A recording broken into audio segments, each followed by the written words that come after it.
Em, aku tuh tidak dalam konsep dimana aku harus membahagiakan istri. Hah? Aku nggak harus membahagiakan istriku. Karena menurut aku setiap orang itu harus menyadari bahwa kebahagiaan itu adalah pilihan hidup mereka yang harus mereka usahakan. Kemudian mama harus survive sendiri dan tidak bisa pulang lagi ke keluarganya. Dia melahirkan saya dengan kondisi berkekurangan. Dia harus menjual tinggal satu-satunya emas yang dia punya untuk bayar rumah sakit, dan dia udah nggak punya uang lagi, dan ternyata itu masih kurang. Kemudian 3 hari kemudian karena tidak sesar ya, jadi itu dia kuat tuh 3 hari kemudian dia cari pinjaman dulu untuk tebus saya karena tidak boleh ambil anaknya. Setelah dia dapat tebusan, dia taruh dulu saya di panti asuhan selama 1 minggu. Assalamualaikum warahmatullahi wabarakatuh.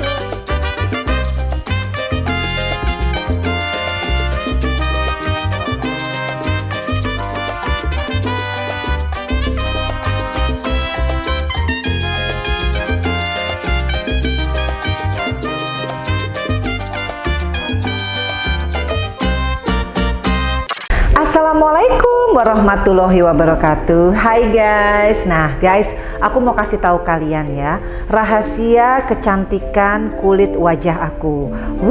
Bukan GR, tapi bener-bener karena aku rajin banget pakai produk-produk dari Scarlett Whitening. Salah satunya adalah ini, ada produk terbaru ya, masker wajah dari Scarlett Whitening. Nih, aku kasih tahu.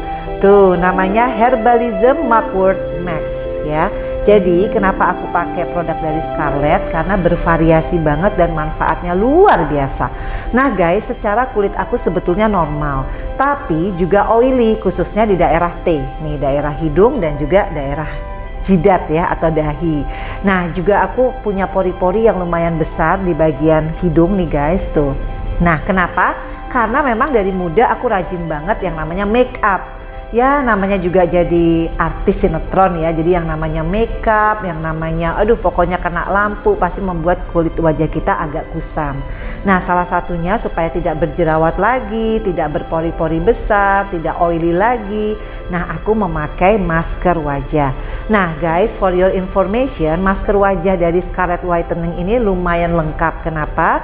Nah kalau untuk yang Herbalism Mugwort Max ini bisa dipakai di kulit yang bagian berminyak, nah daerah T tadi. Tapi bila kulit wajah kalian itu kombinasi kayak kulit wajah aku, bisa dikombine dengan yang namanya Seriously Soothing and Hydrating Gel Mask. Nah ini bisa dipakai di daerah yang kering. Nah jadi guys, lengkap banget ya. Biasanya produk-produk Scarlett itu sangat lengkap, dari facial wash, dari masker. Nah kita harus pakai rutin supaya hasilnya maksimal. Buat kalian yang udah penasaran banget, langsung aja cek di Instagramnya @scarlett_whitening ya. Jadi bisa langsung beli karena banyak banget produk-produk Scarlett yang bisa kalian pergunakan untuk kecantikan wajah kalian. Habis ini aku akan pakai, ikutin terus ya. Dan jangan lupa untuk apa? Nonton juga Vena Melinda Channel. Nah guys, sekarang aku mau kasih tahu kalian cara memakai masker wajah dari Scarlett Whitening. Nah, ini aku mau cobain dulu seperti yang aku bilang, namanya Herbalism Mugwort Max ya. Ini banyak banget khasiatnya guys tuh. Ini aku mau coba. Nah, buat kalian yang belum tahu tentang tipe jenis kulit kalian bisa cobain dulu di tangan ya, tuh. Penggunaan pertama disarankan melakukan skin test terlebih dahulu, dikarenakan setiap kulit memiliki reaksi yang berbeda-beda. Skin test bisa dilakukan dengan cara mengoleskan sedikit masker pada tangan dan diamkan selama 10-15 menit. Jika tidak terjadi reaksi apapun, sebaiknya melanjutkan penggunaan masker. Setelah 15 menit, aku coba untuk pakai di kulit wajah aku. Herbalism Mugwort Max ini ada kandungan mugwort, chlorophyllin, and allantoin yang bisa menenangkan kulit dan meredakan peradangan akibat jerawat. Terus setelah beberapa kali aku cobain, aku ngerasanya kulit wajah menjadi lebih bersih, yang tadinya wajah aku termasuk yang oily banget. Nah guys, seperti aku bilang tadi, supaya kalian lebih yakin bahwa produk dari Scarlett Whitening khususnya masker wajah ini cocok dengan tipe kulit kalian, kalian boleh cobain di tangan kalian dulu ya. Seperti ini aku mau coba yang namanya Seriously Soothing and Hydrating Gel Mask. Ini dipakai di bagian kulit kalian yang kering. Coba dulu ya pakai spatula. Seperti ini. Seriously Soothing and Hydrating Gel Mask. Itu digunakan untuk kulit kering, kusam, dan warna kulit tidak merata. Manfaat dari masker wajah dengan varian Seriously Soothing and Hydrating Gel Mask. Ini untuk area yang kering. Setelah pakai gel masknya ini, kulit aku menjadi terasa lebih calming dan hydrated. Juga karena banyaknya kandungan yang bisa menenangkan kulit seperti ginseng extract, Centella asiatica, allantoin, grape dan rose water. Dan ternyata guys, di gel mask ini juga ada kandungan vitamin C dan niacinamide yang membantu kulit tampak lebih cerah. Plusnya lagi guys, ada kandungan 7 berries, yaitu 7 macam buah beri yang kaya akan antioksidan sehingga mampu mencegah kerusakan kulit dan radikal bebas. Penggunaan masker sebaiknya di 10-15 menit, kemudian dibilas, jangan dibiarkan hingga kering. Nah, sebelum menggunakan masker, sebaiknya mencuci wajah hingga bersih terlebih dahulu. Dan yang terakhir guys, yang paling penting, hindari penggunaan masker pada area mata dan bibir. Oke guys, sekarang kita tunggu 10-15 menit. Nah guys, alhamdulillah setelah 10-15 menit, udah selesai masker wajahnya dan kita bisa bersihkan sampai bersih dengan air. Habis itu boleh juga pakai tonernya dari Scarlett Whitening.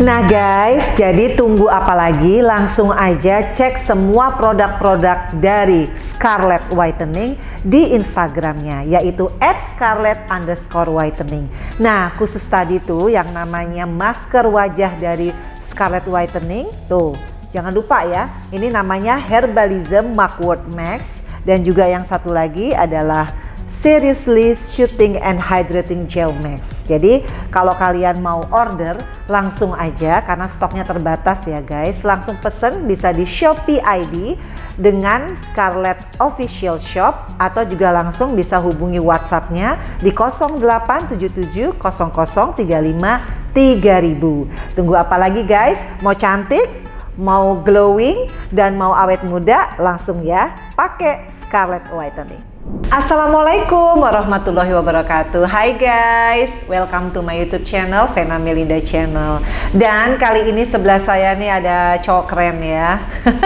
Usianya masih jauh banget di bawah aku ya, tapi pemain basket. Jadi waktu kemarin aku mau wawancara si orang ini, anak-anakku pada nanya, Mama emang menguasai basket? Enggak. Karena mama main basket sekali yang ada mau masukin bola ke gawang sendiri. Jadi yang namanya basket trauma banget. Tapi sekarang aku nggak mau ngomongin basket, aku mau ngomongin tentang kehidupan dia. Gimana caranya jadi orang yang sangat sukses di bidangnya. Apalagi kalau kita lihat dia seorang aktor juga.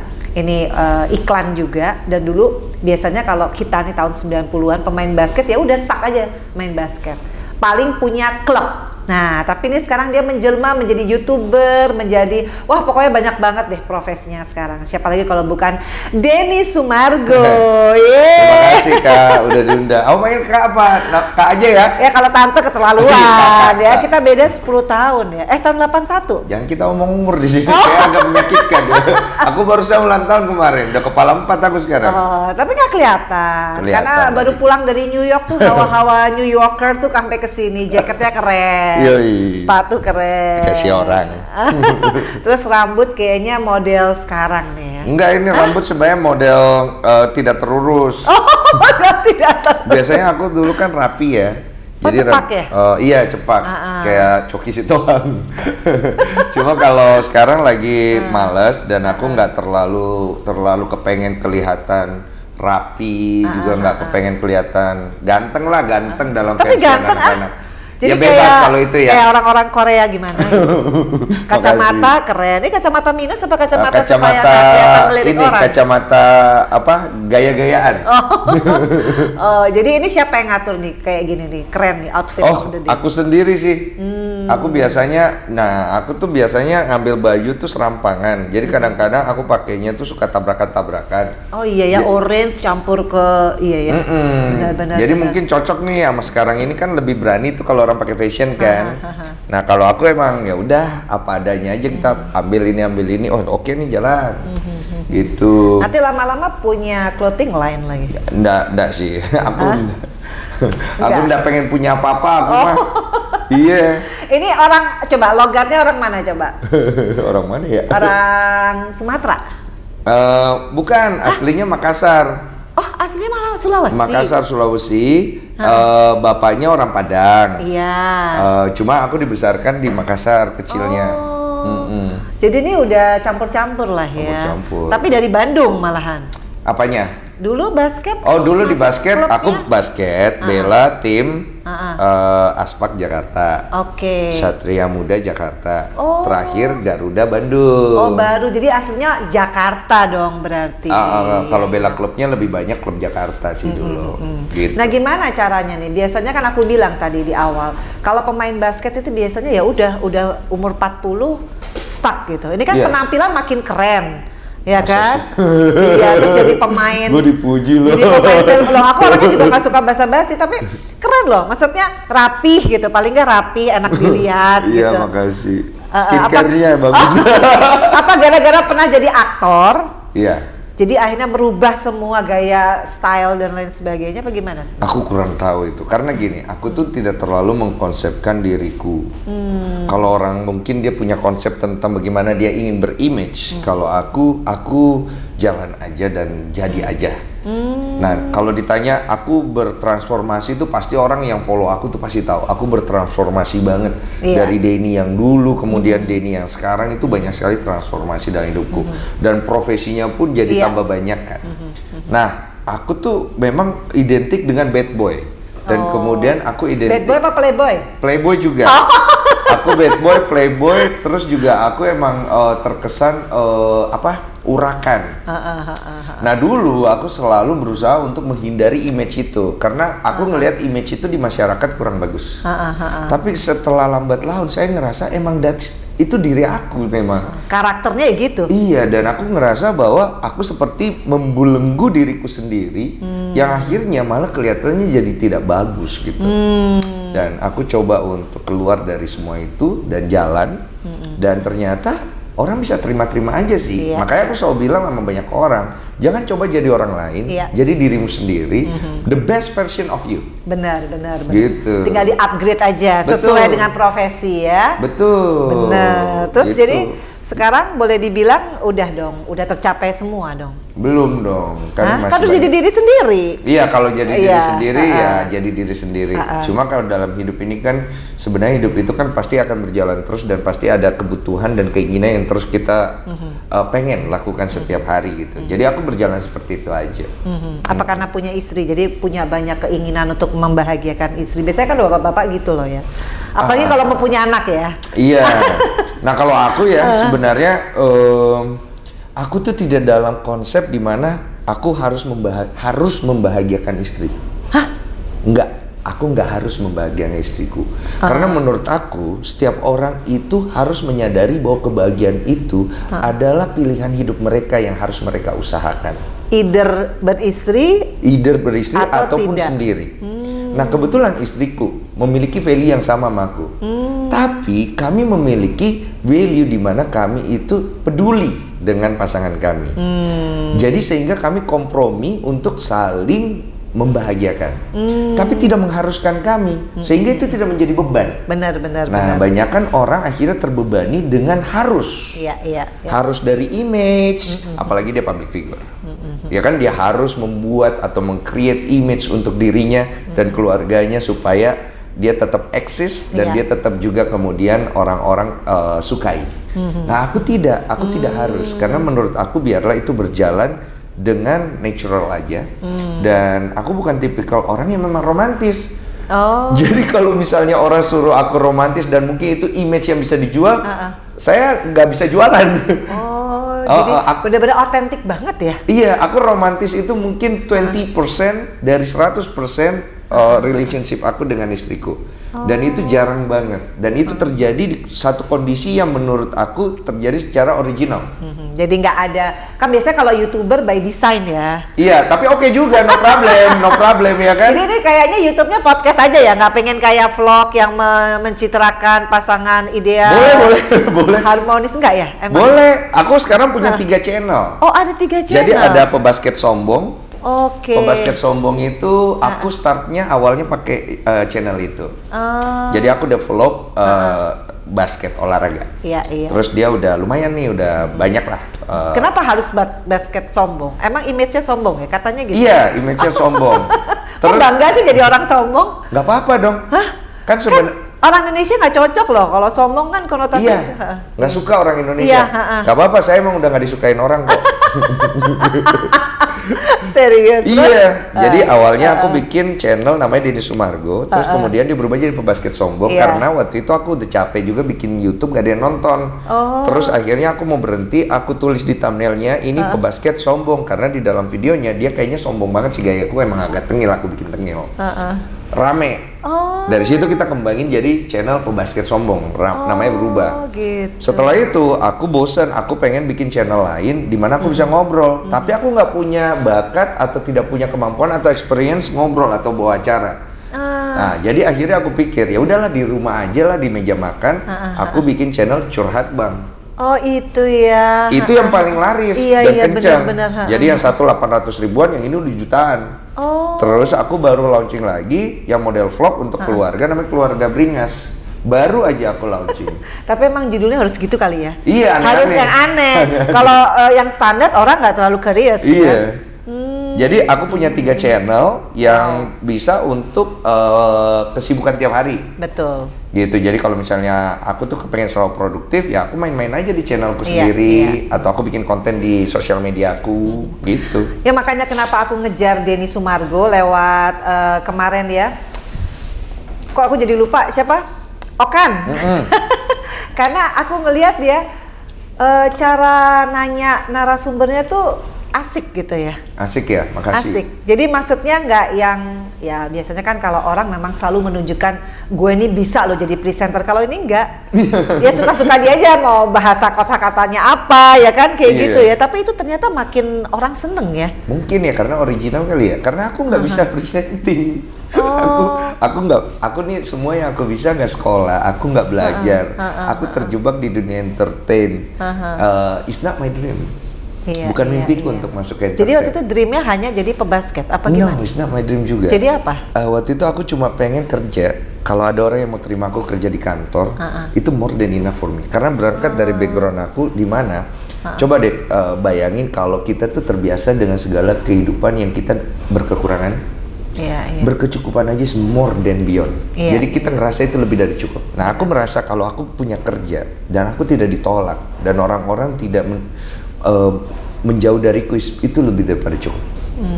Tapi ya memang hidup tuh kita tidak pernah tahu karena semuanya ada suratan. Bener, takdir ya. Takdirnya. Jadi aku berjalan dengan tidak tahu apa-apa, bingung, coba untuk menghikmati tapi nggak ngerti-ngerti. Apalagi masih muda, nggak punya bapak juga yang utuh, berpisah. Mama juga harus kerja dan aku tidak tinggal sama mama. Dari kecil aku numpang dari satu rumah ke rumah lain, di mana aku harus belajar untuk survive. Di setiap rumah kita harus belajar tradisi dan kebiasaan di situ. Mau nggak mau harus bantu cuci piring, harus bantu ngepel, harus bantu yang punya rumah supaya mereka tuh tidak ngerasa kita jadi beban di dalam keluarga mereka. Tapi ini saudara kan? Ada saudara, ada teman. Oh, temennya Mama. Oh, loh, gitu. boleh tahu kenapa kok nggak sama mama gitu? Karena waktu aku ceritanya, mama ini menikah dengan laki-laki yang tidak disetujui sama keluarga mama. Kemudian mereka berpisah di tengah jalan pada saat mama masih mengandung. Kemudian mama harus survive sendiri dan tidak bisa pulang lagi ke keluarganya. Dia melahirkan saya dengan kondisi berkekurangan. Dia harus menjual tinggal satu-satunya emas yang dia punya untuk bayar rumah sakit, dan dia udah nggak punya uang lagi, dan ternyata itu masih kurang. Kemudian 3 hari kemudian karena tidak sesar ya, jadi itu dia kuat tuh 3 hari kemudian dia cari pinjaman dulu untuk tebus saya, karena tidak boleh ambil anaknya. Setelah dia dapat tebusan, dia taruh dulu saya di panti asuhan selama 1 minggu. Dia coba untuk cari cara supaya saya bisa hidup. Dia mengutamakan saya dulu. Dia masuk kerja di awal tuh kerja di salon. Dia bilang saya boleh nggak kerja di sini. Yang penting saya ada gaji supaya anak saya bisa titip ke orang dan dia bisa kasih gaji dia ke orang itu untuk biaya saya. So itulah awal mulanya. Wow. Dan mama kerja dari pagi, dia tuh salon. Terus kalau malam dia itu sore ke malam dia itu bungkus-bungkus kue. Terus dia jual di pasar buat tambahan. So begitu dulu sampai berapa tahun. Jadi boleh dibilang ini kali yang membuat seorang Denny Sumargo itu bisa survive dimanapun ya profesi. Iya. Karena by nature seorang anak yang dibesarkan oleh ibu tunggal, di mana ibu tunggal itu bisa memberikan satu contoh kan. Kan Butia Denny bisa cerita sedetil itu berarti kan lihat sendiri ya. Iya. Tahu sendiri. Tahu. Lihat bagaimana pengorbanan mamah gitu. Itu dia makanya terpacu untuk selalu bisa berprestasi ya, entah itu apapun rezeki kan kita nggak pernah tahu ya. Mungkin jadi pembasket dulu, kemudian jadi aktor sampai detik ini bikin YouTube channel semua jalan. Ya itu kan buah dari kesabaran mamah juga atau doa dari dia. Iya pasti. Mama itu aku ingat sekali mama itu pernah menangis salah satu momen di mana dia itu menangis sendiri. Tapi mama itu bukan tipe orang yang suka ngasih lihat lemahnya ke orang. Dia menangis sendiri, terus saya lihat gitu, terus saya diem gitu, saya takut gitu. Terus dia ngomong, ingat baik-baik nak ya, walaupun orang bilang anak saya akan jadi sampah, mama akan buktikan kau akan jadi orang. Apapun yang terjadi, mama berdoa sama Tuhan, nyawa mama korbankan, neraka saya pergi, yang penting kau jadi orang. Jadi waktu itu si mama tuh pernah sering banget dihina karena dilihat broken home juga, terus saya nakal, terus mama tuh sering dihina anaknya itu bakal jadi sampah. Dan memang saya sampah, makanya sampai hari ini saya selalu bilang diri saya sampah yang kemudian didaur ulang menjadi sebuah kehidupan.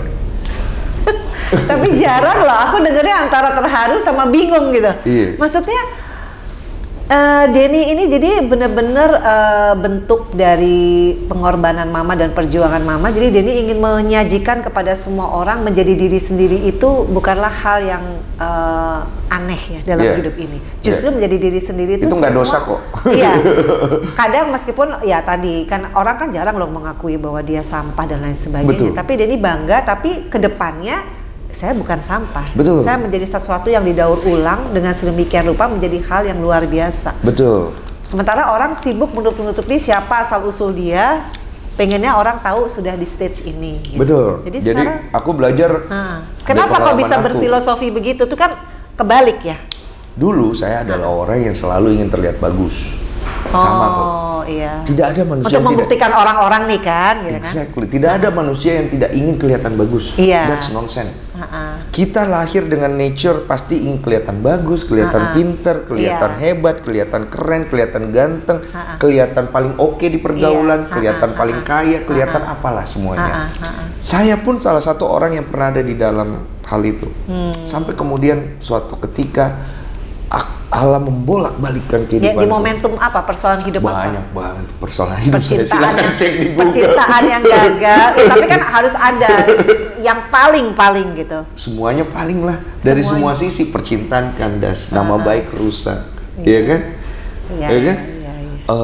Perekonomian bangkrut berkali-kali, iya kan? Yang paling parah ya pasti nama baik rusak. Dan yang paling parah lagi, saya nggak nyangka ternyata dengan saya merusak nama baik saya dengan jalan yang saya tempuh, ternyata saya sudah mencoreng martabat mama saya yang sedang fight dengan doa dia setiap malam.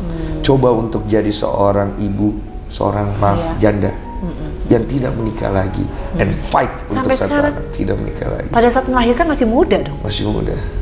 Dia pernah menjalani satu hubungan untuk menikah lagi, tapi kandas karena laki-laki itu membolari uangnya. Terus di situ saya nggak tahu apa yang terjadi sama mama, kenapa dia tidak mau menikah lagi, mungkin hanya dia yang tahu ya kan perasaan seorang wanita.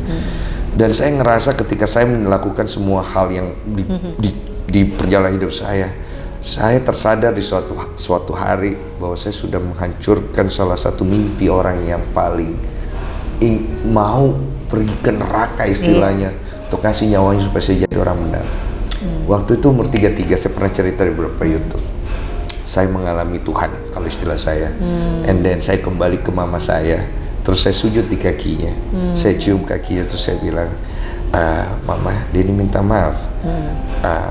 Saya tidak sangka ternyata saya sudah merusak martabat dan kehormatan yang mama berikan. Saya akhirnya mengerti apa arti omongan mama dulu, karena dia pernah bilang, Denny, mama tidak bisa kasih kamu harta, nak. Mama tidak bisa kasih kamu apa yang orang keluarga lain bisa kasih. Tapi yang mama bisa kasih kehormatan dan martabat. Pegang baik-baik, jangan kau rusak. Dan saya merusaknya. Ketika saya kembali kepada dia, saya cium kakinya, saya bilang, saya datang minta restu. Saya akan kembalikan kehormatan dan martabat yang rusak itu, apapun konsekuensinya. Disitulah saya mulai membaik. Dan akhirnya mungkin Kak Vena bisa lihat saya kayak sekarang, mungkin terlihat baik dan positif, karena akhirnya saya berproses dari saat itu, didampingi oleh doanya. Saya bisa dapat istri yang luar biasa sekarang, doa mama saya. Tapi itu semua kembali ke anak. Anak ini mau nggak berubah, anak ini mau nggak sadar, anak ini mau nggak ngerti. Karena ketika kita masih kecil atau kita remaja, apalagi kita dibekali anugerah sama Tuhan, ganteng, keren, duit banyak, kita ngerasa bahwa kita superior. Betul. Ini salah satu sifat yang paling buruk di dalam diri kita, inferiority, di mana kita merasa bahwa kita bisa melakukan semuanya. Terus kalau ibu ngomong cuek gitu. Iya, sampai suatu hari nanti keadaan berbalik. Jadi apa yang membuat itu? Tiba-tiba this time I have to say sorry gitu.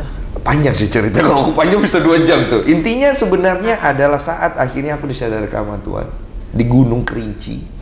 Itu mungkin udah banyak yang tahu. Aku mengalami perjalanan spiritual di sana. Saya kembali dari istilahnya kematian. Emang pernah hampir celaka gitu? Sudah pergi saya. Yang benar. Iya, kalau hampir celaka sering Kak. Saya udah hampir mati lebih dari 10 kali kok, jangan khawatir. Masya Allah. Anak kayak begini. Ini Denny ini emang bener-bener unik banget ya. Unik. Unik ya karakternya. Unik dan susah untuk diterima sama orang lain jadinya. Nggak, tapi ini jadi kekuatan sih di YouTube channelnya. Iya, karena mungkin. berdasarkan semua pengalaman hidupnya, maka dia bisa mengulik orang dari sisi persepsi yang berbeda. Betul. Karena kalau orang dari persepsi yang berbeda pasti dia punya experience hidup yang luar biasa. Lumayan lah ya. Kalau makan orang standar. Iya nggak sih? Iya, Kalau betul. orang tumbuh ya keluarga harmonis, disayang bapak ibu, pasti ya standar aja pertanyaan dia. Karena dia tidak pernah di titik-titik yang orang nggak pernah kan gitu. Iya. Saya juga Kan? belajar juga dari orang-orang yang mengalami hal-hal seperti itu. Jadi ya apa momentumnya? Kenapa harus mama minta maaf gitu? Kenapa? Ya papa oke lah, mungkin dia kurang pay attention, tapi kan bisa aja gitu. Saya juga bingung ya kenapa mama waktu itu, karena begitu saya pulang ada dorongan. Apa kebanyakan dosa sama mamanya? Pasti, dosa tuh pasti. Dosa sama mama itu pasti.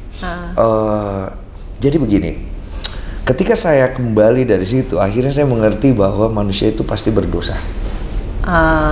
Masalahnya manusia takut dengan dosa itu. Kenapa mereka takut dengan dosa itu? Karena stigma, karena lingkungan yang melihat seseorang yang berdosa itu sebagai seorang yang satu menjijikan, kedua harus dijauhin, ketiga adalah orang yang tidak pantas, tidak pantas. Sedangkan ketika saya kembali dari perjalanan spiritual saya itu, saya adalah orang yang sangat berdosa. Saya ditelanjangi di situ, di dimensi itu. Jadi kayak ngeliat film gitu teman. Iya, betul. Saya ditelanjangi di dimensi itu dengan dosa-dosa saya. Tapi pencipta saya nggak tahu pencipta orang lainnya. Pencipta saya saat itu yang saya temuin, menerima saya dengan segala dosa saya. Jadi penasaran deh, apa pengalaman spiritual itu? Panjang itu, panjang. Ya, singkatnya deh, yang singkatnya. Jadi saya masuk ke dalam sebuah dimensi di mana saya tidak bisa melihat diri saya sendiri, kan gelap. Kalau gelap kan kita tidak bisa. Contoh kita matikan lampu, iya. tapi kita bisa merasakan kita ada di situ. Tapi kita tidak tahu kita ada di mana. Itu pingsan apa? Oh, kalau kondisi kehidupan nyata itu saya lagi tiduran. Oh. Di Tapi Gunung saya Kerinci? tidak, saya terpisah dengan dunia nyatanya.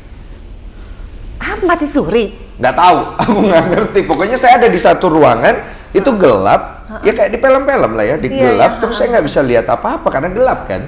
Tapi saya bisa merasakan saya ada. Cuma saya nggak bisa lihat apa-apa, aneh ya. Jadi ya udah, saya ngerasa kayak saya ada di mana. Terus ada suara, dan tapi suara itu kayak datang dari dalam, di sini gitu. Terus kemudian ada kekuatan meluk saya, terus saya lawan, terus saya berdialog. Di situ saya mempertanyakan semua hakikat, dan kemudian saya diberikan jawaban. Tapi saya melewati banyak kayak jalan. Kita masuk ke dalam, sampai akhirnya saya masuk ke dalam satu ruangan di mana di situ ada kejujuran yang harus saya hadapin. Itu mimpi buruk. Ketika kita harus menghadapi kejujuran yang benar, kita benar. Dalam hidup kita ini, yang itu kita mimpi umpet-umpetin buruk. sampai Itu mimpi buruk. benar. But nggak bisa mundur kan? Tapi setelah itu rasanya lebih plong Pasti gitu. dong, pasti lebih plong gitu. Pada kenyataannya gini, kalau dalam kehidupan, ketika kita akhirnya bisa jujur cerita kepada satu orang yang kita bisa percaya, anggaplah orang tua kita, bahwa anggap kita melakukan suatu hal yang paling buruk yang menurut kita tidak akan bisa diterima, plong tuh pasti rasanya. Apalagi ketika orang tua kita bisa menerima. Dan akhirnya itulah momentum. Betul. Tahu nggak permasalahan anak-anak sekarang sama Apa? orang tuanya? Adalah ketika anaknya tidak berani untuk bercerita kepada orang tuanya karena orang tuanya sudah memberikan identifikasi atau habit di dalam kehidupan mereka bahwa mereka tidak bisa menerima hal-hal seperti ini. Itu membuat anak itu akhirnya tidak trust sama orang tuanya. Which is the first impression dari seorang anak adalah anak itu harus trust sama orang tuanya. Kita tidak boleh membenarkan apa yang dilakukan anak itu, but we have to accept. Karena kita pun berdosa sama seperti anak kita. Wow, dalam banget guys. Padahal dia belum punya anak. Iya. Mungkin mau dikasih anak kali. Loh enggak, maksudnya. Tapi itu pengalaman spiritual yang beda daripada orang yang lain ya. Mungkin. Ya, Itu unik banget loh. unik sih Kak. Jadi kenapa kalau menurut Denny kok bisa Denny mengalami hal yang mungkin nggak wajar dialami oleh orang lain? I don't know.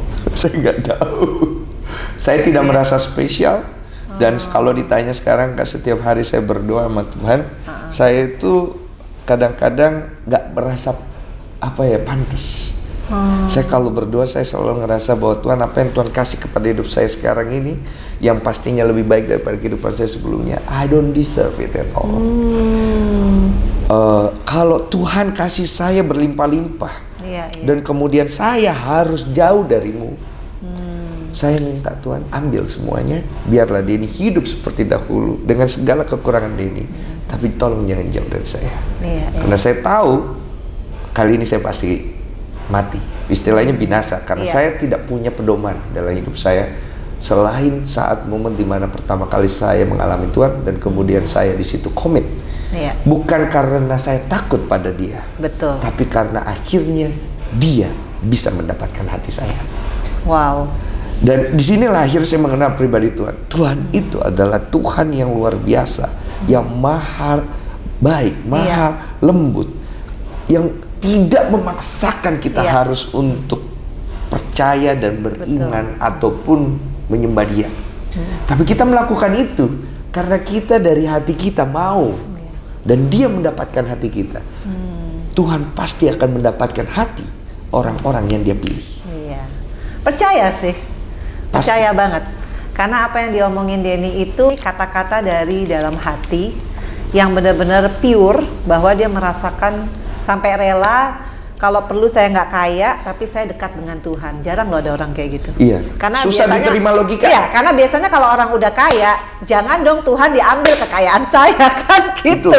Iya, ngapain juga mesti gitu. Berarti kan ini melebihi beyond daripada apa yang disebut harta benda ya. Betul. Karena itu sudah masuk ke dalam hati nurani. Betul. Tapi iya betul. Tapi setiap hari ya Kak ya, aku pun masih terus diselimuti oleh ketakutan juga. Kayak takut apa yang aku kerjakan akhirnya nanti jadi nggak bagus. Kemudian apa yang aku punya nanti aku harus kehilangan. Tapi bedanya tetap kok senormal itu aku. Tapi bedanya adalah sekarang lebih ada remnya. Remnya itu yang selalu ngingetin, toh kalau kayak lu mau kayak gitu juga lu ingat gak sih dulu apapun yang kita usahakan bukan kita kalah juga in the end of the day. Iya. Oh iya juga sih. Jadi kayak ayo udahlah gitu. Ada, tetap ada kayak gitu Kak. Aku bukan manusia suci Kak. Ya, tapi real banget sih. Maksudnya real banget. Sekarang yang dibutuhin orang kan adalah tetap menjadi diri sendiri, tapi dia bertransformasi untuk menjadi umat yang lebih dekat kepada Allah dengan caranya sendiri, ya kan? Kan nggak setiap orang sama gayanya ya. Tapi ini lucu sih jadinya. Jadi ini mungkin viewers ya harus nyimak nih dari awal sampai akhir. Jadi jangan di skip. Kalau di skip nggak ngerti tadi dia ngomong apa. Cuma finally jawaban istri sekarang yang begitu dicintai kan, pasti ini kan udah pilihan kan. Iya kan, akhirnya menemukan jodohnya dong. Setelah berpetualang dengan cewek-cewek ya, jadi udah kapok nih jadi playboy ya. Pertanyaannya itu. Soalnya ada yang nanya nih. Kalau jadi playboy ya, sebenarnya nggak kapok. Loh, kalau orang udah tadi keimanannya tinggi, kalau ada cewek lebih cantik atau lebih seksi, udah nggak bergeming lah ya. Maksudnya saya nggak bilang iman saya tinggi. Oh gitu. Jadi saya bilang saya bisa saja jatuh ke dalam kesalahan dan dosa kapan. Tetap itu harus diakui. Iya, gini problemnya. Kan jarang ada orang udah bisa kayak di titik deket sama pribadi sama pencipta, saya akan kuat mental, nggak akan. Oh gitu. That's nonsense. Oh, Semakin kita merasa sombong dengan iman kita, itu namanya keangkuhan rohani. Semakin kita mengalami banyak pengalaman dan dekat sama Tuhan, orang yang dekat sama Tuhan tidak akan pernah merasa dekat. Dan orang yang dekat dengan Tuhan pasti selalu takut suatu hari nanti dia akan jatuh. Oh, jadi juga nggak bisa yakin kalau dirinya, gue pasti bisa nih, ada ujian ini, temptation ini, gue lewat, bukan begitu ya? Yakin dalam menjalani, tapi tidak di sini. Karena di sini jatuhnya keluarnya sombong. Iya. Ria. Ya, benar. Kayak orang bilang, wah Den gila lu, mungkin memandangnya, wah iman lu udah kuat. Hei, hati-hati kalau berbicara. Jangan sampai saya dicobai oleh perkataan Anda. Karena yang mencobai kita kan perkataan kita sendiri. Iya, benar. Keinginan kita sendiri. Makanya aku selalu bertanya sama banyak orang, kembali kepada keyakinan agama masing-masing. Di bagian mana Tuhan mencobai kita? Karena setahu saya, semua yang kita alami dalam bentuk percobaan dan masalah itu keinginan kita sendiri dan perkataan kita dan perbuatan kita sendiri. Udah dibilang ke kiri, tapi kita ke kanan, iya kan? Udah dikasih tahu yang baik, tapi kita mau coba yang buruk, iya kan? Itu kan datang dari kita sendiri, mencobai diri kita. Karena hidup itu pilihan. Betul. Tapi kalau kita tidak melakukan hal yang salah atau tidak berani untuk mencoba mengikuti apa yang kita mau, kita nggak belajar apa-apa. Iya benar. Jadi kesimpulannya kita harus coba yang agak-agak naughty dong? Nggak harus. Nggak juga ya? Nggak harus. Tapi kan kehidupan itu sebenarnya masalahnya bukan nih masalah kita memilih. Kalau menurut saya. Masalahnya kita mau tanggung jawab atau enggak. Iya. Mempertanggungjawabkan. Udah buat, berarti tanggung jawab enggak? Kalau nggak mau tanggung jawab, apapun pilihan yang kita pilih akan menjadi salah in the end of the day. Iya. Karena kan kalau kita mau tanggung jawab, berarti kita ada keinginan untuk maju. Kita ada keinginan untuk memperbaiki sesuatu. Benar. Tapi kalau kita nggak mau tanggung jawab, maka kita akan dihantui oleh hal itu sepanjang waktu. Dan terus melarikan diri dan bikin hal-hal yang salah. Dan kemudian tidak mau tanggung jawab lagi. Gitu. Contohlah teman-teman yang minjem duit. Terus kemudian kita minta duitnya balik. Udah bukan kita yang marah, dia ngegas. Nah, orang-orang kayak gini kan dia lari. Jadi ini agak menurut aku sih dia ini paket lengkap lah. Bukan paket lengkap, bukan gimana? Aku tidak pernah juga flattering orang ya. Maksudnya gini, biasanya kalau pemain basket itu lebih kepada pendalaman secara fisik ya, lebih ke fisik minded lah gitu. Iya, fisik minded. Iya dong. Tapi Denny semakin umur itu makin banyak hal yang bisa dieksplor dari diri. Ini kan penting juga ya. Iya kan? Ya mungkin. Cara bicara, cara pola pikir yang seperti itu kan jarang loh orang. Itu kan beyond. Ya maksudnya kita tidak boleh bangga kalau kita sekarang sudah misalkan soleh atau soleha kan gitu ya intinya gitu. Ini kayak psikolog ya jadinya. Iya banyak. Saya nggak ngerti. Kok aneh ya maksudnya kan? Saya nggak pernah belajar psikolog, nggak pernah. Iya. Nggak pernah. Saya tuh selalu pengen dilihat sama orang tuh, wah saya ini pinter psikolog, apa inilah yang keren-keren ya. Saya nggak tertarik sama semua hal itu sekarang. Karena menurut saya semua hal itu hanya membuat saya terjebak di dalam sebuah kalimat atau kata. Hidup saya beyond that. Karena menurut saya Tuhan mau pakai saya jadi apapun di kehidupan saya sekarang. Permission. Gitu. Iya, karena saya punya kesempatan cuma satu kali. Benar. Saya nggak tahu kapan saya mati. Iya. But before I die, I have to give everything to him yang udah kasih yang terbaik buat saya.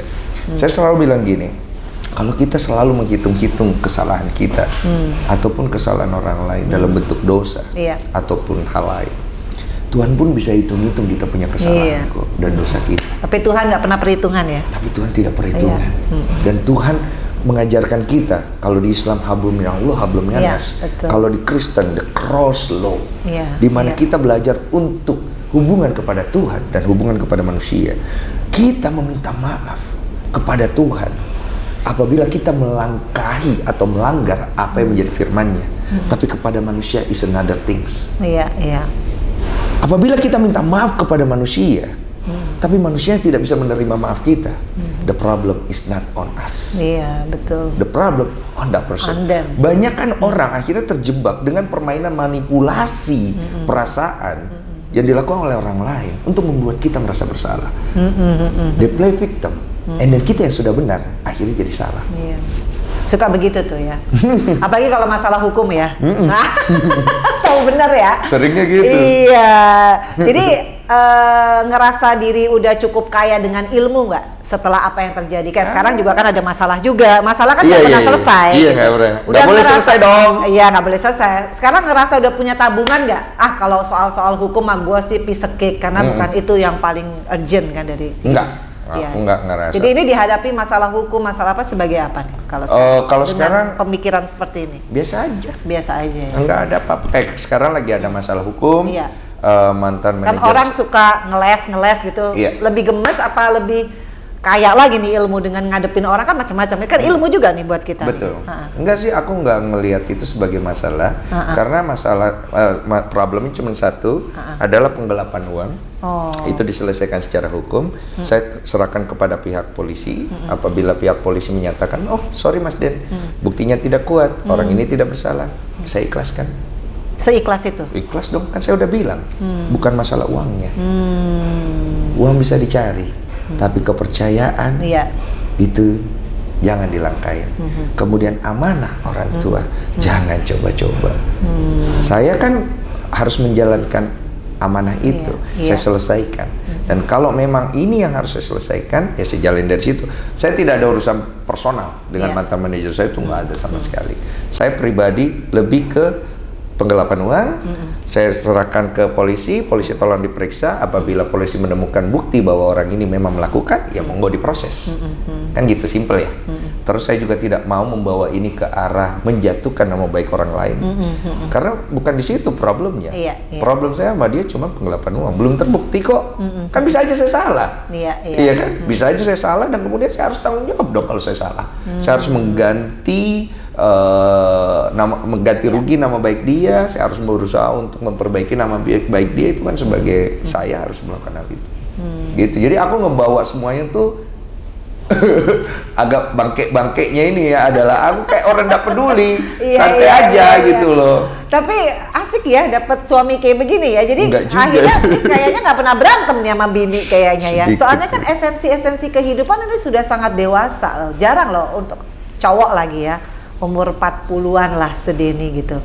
Sudah memahami hidup dari berbagai macam faktor. Iya, biasanya kan banyak keakuannya cowok-cowok umur segini ya. Sebenarnya harus sih. Iya kan, so tau deh. Keakuan tuh harus tetap ada, cuma jangan terlalu dominan. Itu yang udah di-reduce juga. Iya, kalau terlalu dominan itu kita ngerusak diri kita sama orang lain tanpa kita sadar. 90% hidup kita itu digerakkan unconsciously. Yang malah kita tidak sadar, sebuah kebiasaan yang dibangun secara kita tidak sadar, bagaimana kita menyikapi diri kita dan orang lain. Iya. Jadi kalau kita terbiasa untuk ngelakuin hal-hal yang buruk, nah itu tuh nanti pasti keluar sendiri. Iya. Jadi intinya sekarang udah nggak ada dong Denny yang sombong, udah nggak ada. Ada dong. Oh masih ada. Dong. Tetap di manage dengan baik. Saya pernah bilang sama diri saya waktu mengalami kejadian itu, saya bilang gini, baik dan buruk dari hidup saya, Denny yang dulu dan sekarang, kami adalah satu. Oh, jadi nggak mau dihapus ya? Nggak boleh. Oh karena gitu? Apa yang membuat kan kita... yang jelek harus dihapus dong. Oh nggak bisa. Oh nggak bisa? Karena yang melengkapi kita yang jelek itu juga. Yang membuat kita jadi bagus ya karena ada jeleknya ya? Betul, contoh, kita dandan ya kan? Untuk menutupi kekurangan kita kan? Oh iya.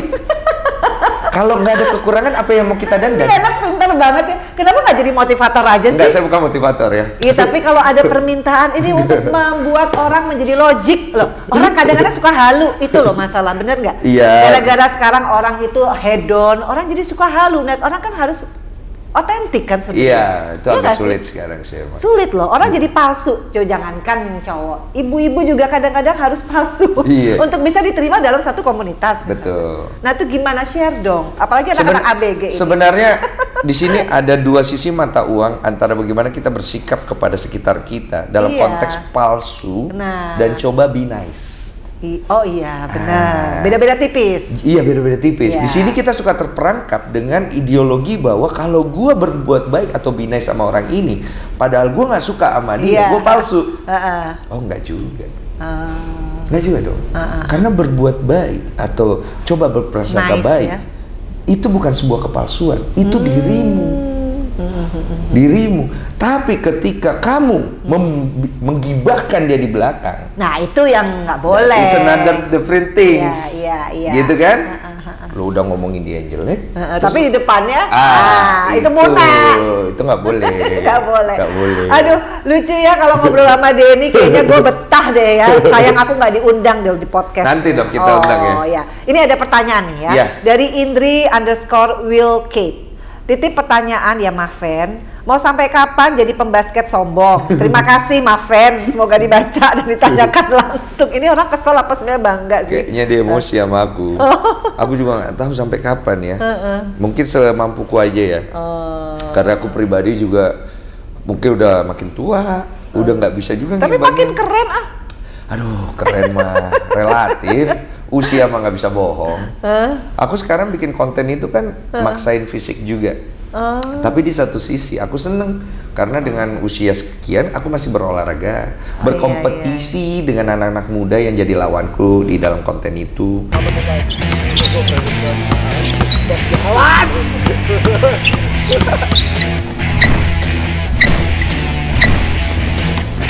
Itu yang aku lawan itu semuanya anak-anak muda berprestasi. Iya, Rata-rata, tapi ya sombongnya adalah kok masih menang gitu loh, ya kan? Kok masih menang? Berarti mereka lemah ya. Berarti mungkin beda spirit of life kali. Pengalaman ya kan? doang, tapi napas kalah. Oh, napas kalah ya. Nah nih, dari Riza_Zaidin, mau nitip nanya Mbak Vena. Dulu waktu yang ada ngaku dibilang Mas Denny yang menghamili, habis tes DNA ternyata bukan. Pernah nggak ketemu anaknya itu secara langsung?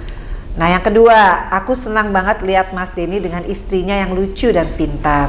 Apa yang membuat Mas Denny yang bad boy dulunya menjatuhkan pilihan kepada yang sekarang? Di mana pertama kali bertemu dan siapa yang suka duluan? Semoga cepat dikaruniai buah hati ya. Salam penggemar dari Boston, USA. Wih. Amin, thank you.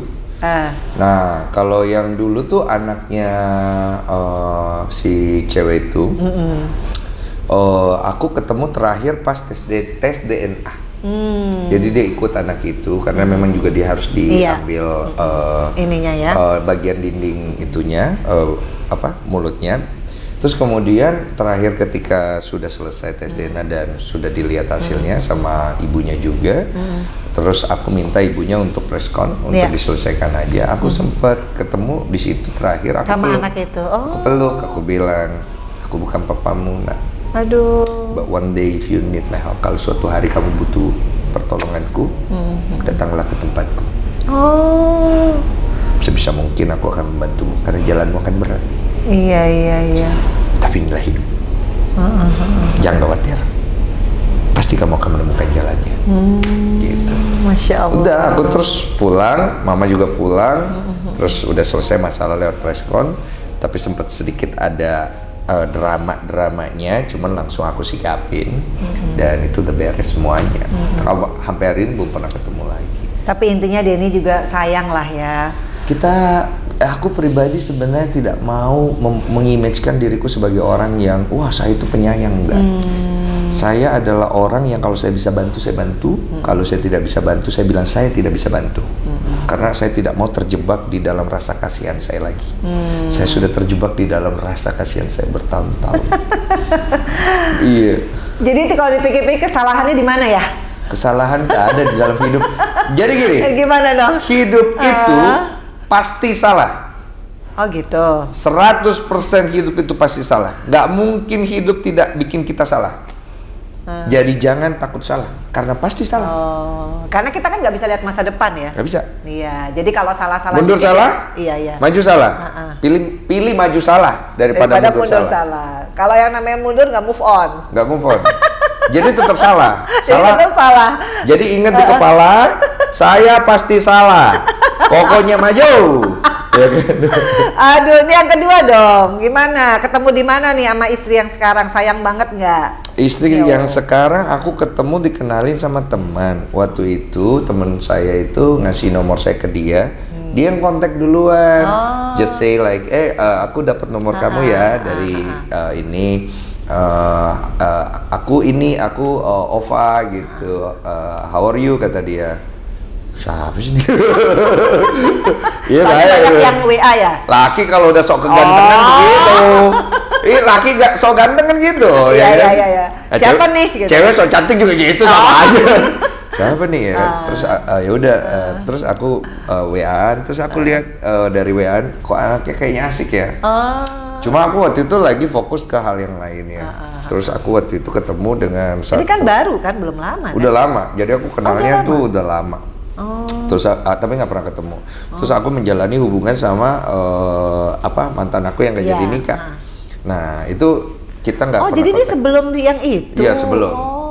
Tapi aku nggak pernah ketemu sama istriku Olive kan. Cuman WA-an doang.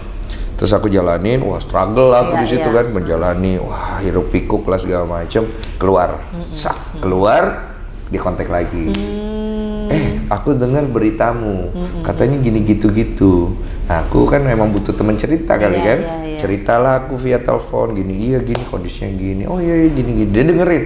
And she is a very good listener. Oh, itu yang membuat langsung falling in love ya. And I need a woman like that. Iya. Karena saya ada laki-laki yang sebenarnya seneng didengerin kan. Mungkin iya. semua kali gitu ya. Ya udahlah, pokoknya intinya she's a good listener. Terus dia ngajak aku untuk ketemuan. Terus aku waktu itu nggak kepengen karena aku lihat di foto. Kok bukan seleraku gitu. Kurang asem. Ya Allah. Jujur aku begitu. Jadi emang seleranya Denny yang gimana sih? Yang Montok-montok. nakal-nakal ya. Yang montok-montok. Yang gitu. sex appeal-nya ini ya.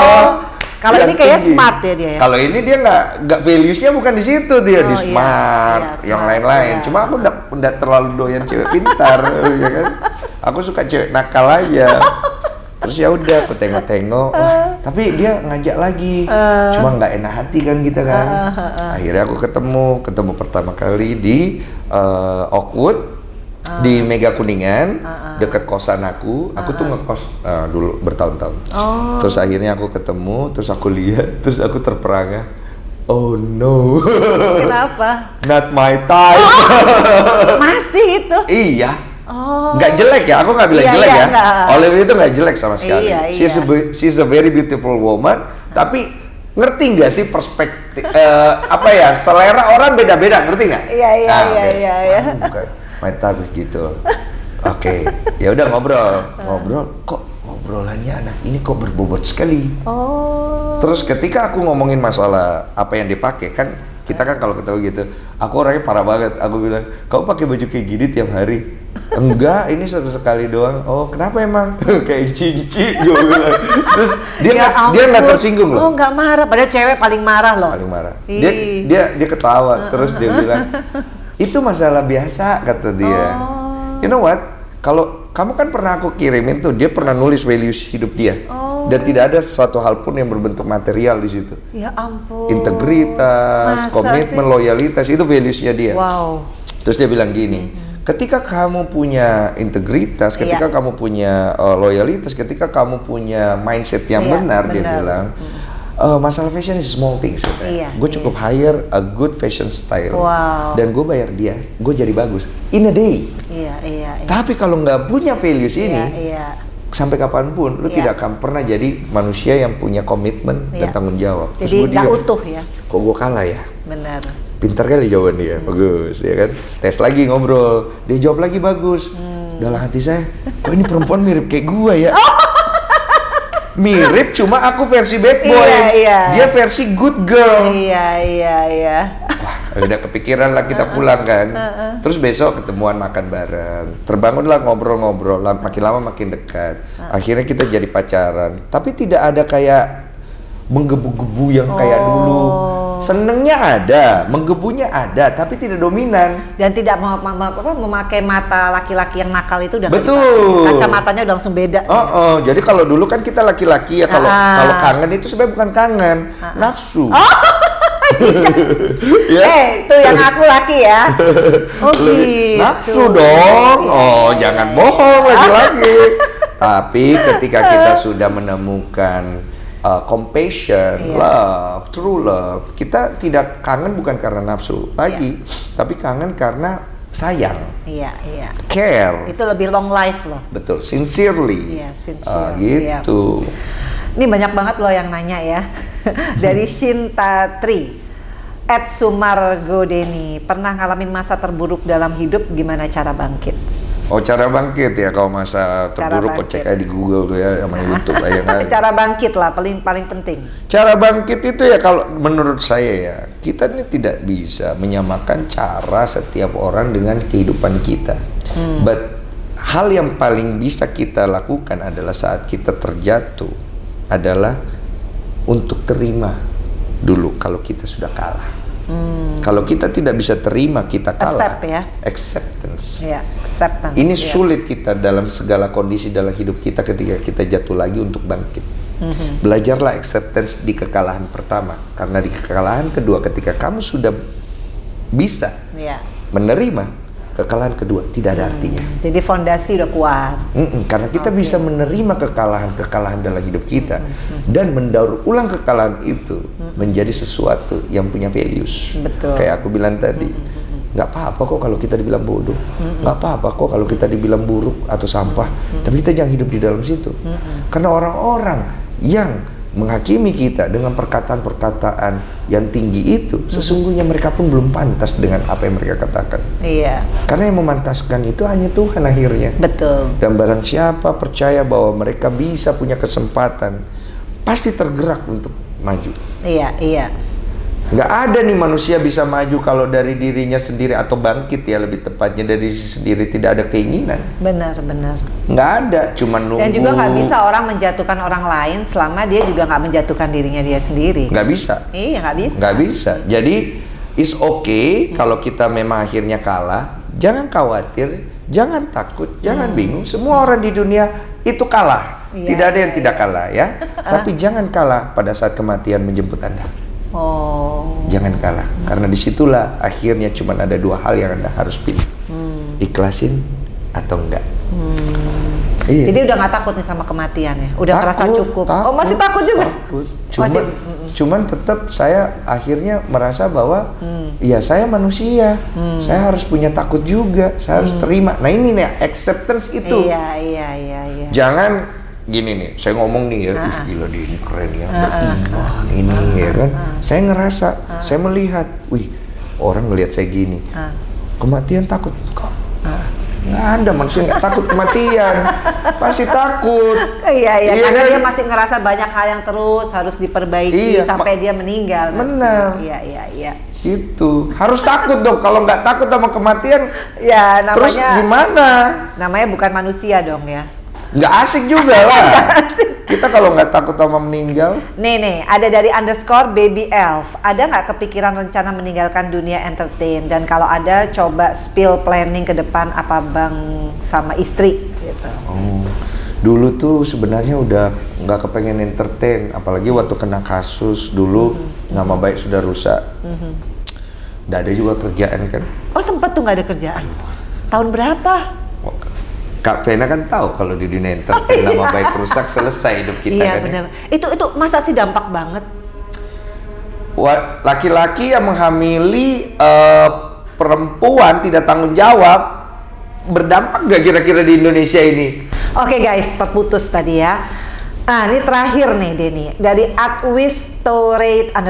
Apa perbedaan yang dirasakan setelah menikah? Perbedaan ya?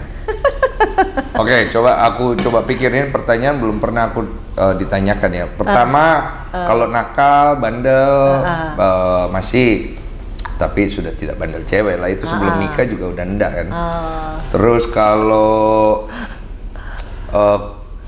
apa ya, bad boy-nya mah masih ya, nggak ada yang terlalu berubah kalau sisi pribadi ya. Cuman yang berbeda itu cuman sekarang adalah ada yang ngerawat, ada yang nyiapin makan, ada yang bawelin kalau istirahatnya kurang, ada yang ngingetin, ada yang ngasih masukan, ada yang merhatiin moodku. Pokoknya saya laki-laki paling bahagia di dunia ini. Wih, so sweet. Kalau begitu, tadi kan waktu kita break ya, karena azan ya guys ya. Iya. Aku sempat terharu pernyataan Denny bahwa dengan kasus hukum yang terakhir ini, yang paling marah itu adalah mamanya Denny gitu. Iya. Itu gimana menyikapinya tuh? Iya, jadi mama itu marah banget sebenarnya. Saya juga bingung. Saya coba agak kurang bisa nangkep. Jadi menurut mama, dia bilang gini, dia tuh kan udah sering dihina. Anaknya akan jadi sampah. Dia kerja pagi, siang, sore, malam untuk anaknya supaya tidak jadi sampah. Kemudian anaknya datang lagi, emang kelakuannya nggak beres nih ya kan? Tambahlah dia beban hidup. Kemudian anaknya udah bener nih. Iya, udah jalan. bagus lah. Udah bagus. Saya kan kerja pagi, siang, sore, malam. Saya ini pekerja keras, memang suka ya. Dia kan tahu, dia lihat. Saya ngumpulin duit bukan buat saya, tahu kan? Saya ngumpulin duit itu buat keluarga saya, buat istri saya. Mama tidak pernah mau terima uang saya sepersen pun. Dia kerja siang, sore, malam untuk dirinya sendiri, bahkan sampai usia begini dia masih ada kerjaan sampingan. Dan tabungan dia cukup sampai dia mau meninggal katanya. Karena dia bekalin dirinya. Kenapa? Karena dia bilang gini, apa yang menjadi milik anak itu milik anak, apa yang menjadi milik orang tua milik anak. Jadi ini beda gitu loh. Terus ketika akhirnya kejadian kemarin di mana mantan manajer saya menggelapkan uang, kalau saya kan pribadi ya udahlah gitu, uang bisa dicari.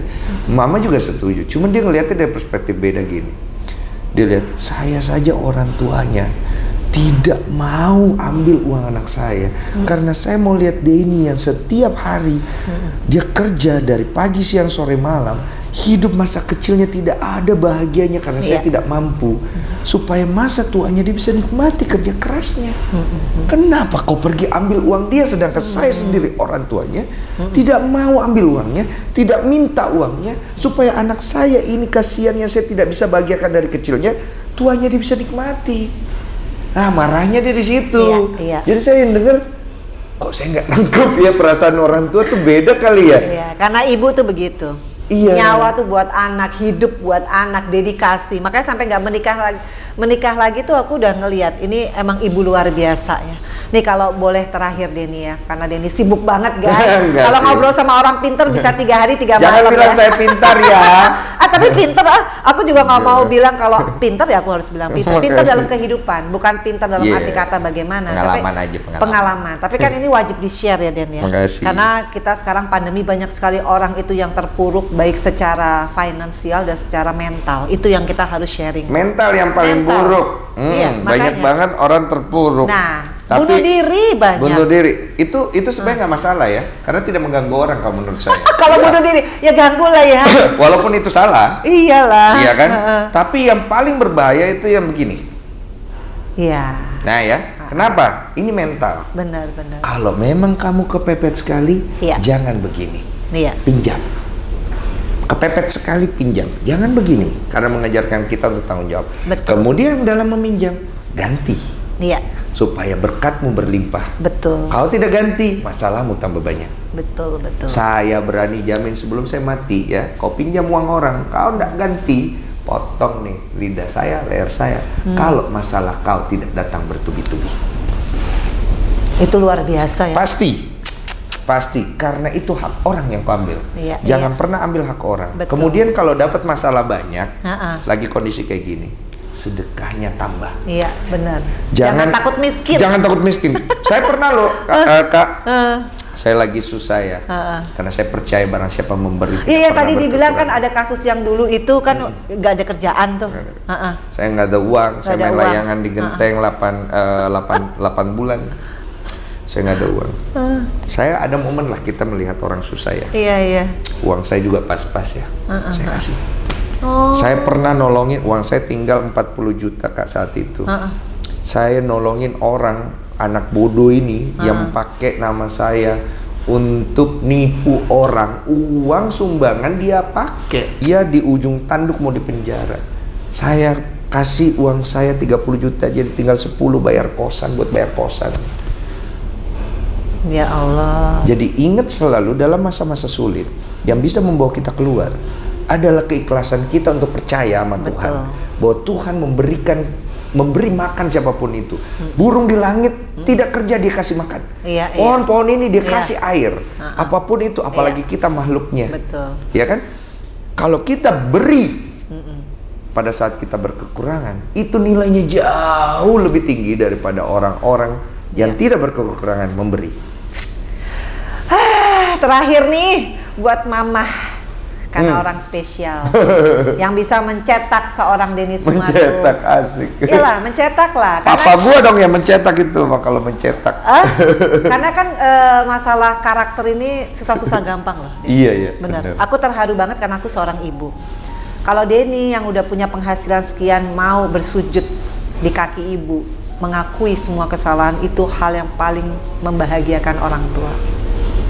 Karena itu adalah hal yang kita berjuang itu kalau bukan karena dikasih anak 1 triliun. Kita dihargai, kemudian anak menghargai jerih payah kita tuh, waduh, udah rasanya. Itu bisa panjang umur. Aku bisa ngomong gini sampai mau nangis, guys. Gitu. Jadi say something to mama, ya kan? Iya. Kalau buat mama sebenarnya udah banyak sekali. Saya lebih seneng ngomong personal ya. Tapi mungkin hari ini saya akan ngomong personal kepada setiap ibu di luar sana. Untuk menjadi seorang ibu itu adalah pekerjaan paling sulit di dunia menurut versi saya. Kenapa? Karena beban yang dipikul seorang ibu itu melebihi beban yang dipikul seorang bapak. Iya. Tapi kita tidak boleh menyepelekan juga peran bapak. Tetap ada. Cuma kalau dalam memikul kehidupan, terutama memiliki anak, seorang ibu itu harus bertanggung jawab lebih daripada dirinya sendiri. Dan menurut saya pribadi, seorang ibu juga harus bisa menguatkan diri mereka, apalagi yang single parent, untuk percaya walaupun sesulit apapun perjalanan mereka dan kondisi yang terbatas, bahkan berkekurangan seperti apa yang saya alami, semua itu kembali ke tangan Anda. Karena apa yang kita tabur pasti akan kita tuai. Kalau kita menginginkan anak kita menjadi pribadi, karakter yang bagus ke depan, bukan anak kita yang kita suruh berubah dulu, tapi diri kita yang kita perbaiki dulu. Aduh, keren guys. Hari ini tamu yang sangat menginspirasi aku, terutama karena aku belum pernah merendahnya bisa aja nih. Belum pernah ketemu loh sama Denny, bener ya? Denny belum pernah ketemu, tapi kita klik. Kenapa? Karena emang semua tuh satu tujuan ya, frekuensinya alhamdulillah sama. Jadi ini mudah-mudahan menginspirasi kalian. Thank you banget Denny. Ini YouTuber yang keren, tapi mau lo datang ke apartemenku. Aduh, alhamdulillah rezekinya mudah-mudahan tambah banyak. Kakak jangan lupa, kakak adalah seorang senior yang punya banyak prestasi. Amin. Ya. Thank you guys. Pokoknya nonton selalu Vena Melinda Channel, dan yang pasti kalau punyanya Denny mah nggak usah disuruh ya, udah banyak. Oke, sampai ketemu lagi guys, dan ambil yang baik-baiknya dari semua narasumber saya. Sekali lagi jangan lupa untuk apa? Subscribe, like, share, and comment. Assalamualaikum. Dadah.